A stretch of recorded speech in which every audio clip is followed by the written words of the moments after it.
CTG వాళ్ళందరికీ నమస్కారము. నా పేరు సురేఖ. ఈరోజు నేను ఇక్కడ కాకరపాదు దగ్గరకు వచ్చానండి కాకరకాయలు కోసుకోవడానికి. ఉన్నాయి కొన్ని కాకరకాయలు, ఇవన్నీ కూడా దొంగల్లాగా లోపలికి దాక్కున్నాయండి, కనిపించట్లేదు. ఇప్పుడు కొద్దిగా చూస్తే చాలా కాయలే ఉన్నాయి. ఇవన్నీ కూడా నేను హార్వెస్ట్ చేసుకుంటున్నాను. ఎక్కువ రోజులు ఉంచేస్తే కాయ ముదిరిపోతుంది. ప్లాంట్ ఎనర్జీ అంతా కూడా ఈ లోపల సీడ్స్ తయారవ్వడానికే సరిపోతుందండి. అప్పుడు ఇంకా కొత్త కొత్త పిందెలు అన్నవి రావడం తగ్గిపోతాయి. అందుకని ఎప్పటికప్పుడు రెగ్యులర్గా వచ్చినటువంటి కాయల్ని హార్వెస్ట్ చేసుకుంటూ ఉండాలి.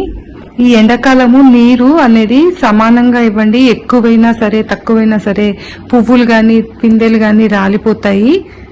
నీమ్ ఆయిల్ స్ప్రే చేసుకోండి వారానికి ఒకసారి. పురుగులు అనేవి దరి చేరకుండా ఉంటాయి. మన సిటీజీ వాళ్ళు మనకు అన్ని కూడా అందుబాటులో ఉంచుతున్నారు. పువ్వులు పూసినప్పుడు పాలినేషన్ జరగకపోతే హ్యాండ్ పాలినేషన్ తప్పనిసరిగా చేసుకోండి. తీగని చక్కగా పాకిస్తే చక్కగా ఎక్కువ కొమ్మలు వచ్చి ఎక్కువ కాయలు తీసుకోవచ్చు. ఇక్కడ నాకు పెద్ద దానిమ్మ చెట్టు ఉంటే దాని మీదకి ఎక్కేసి మొత్తం పాకేసింది.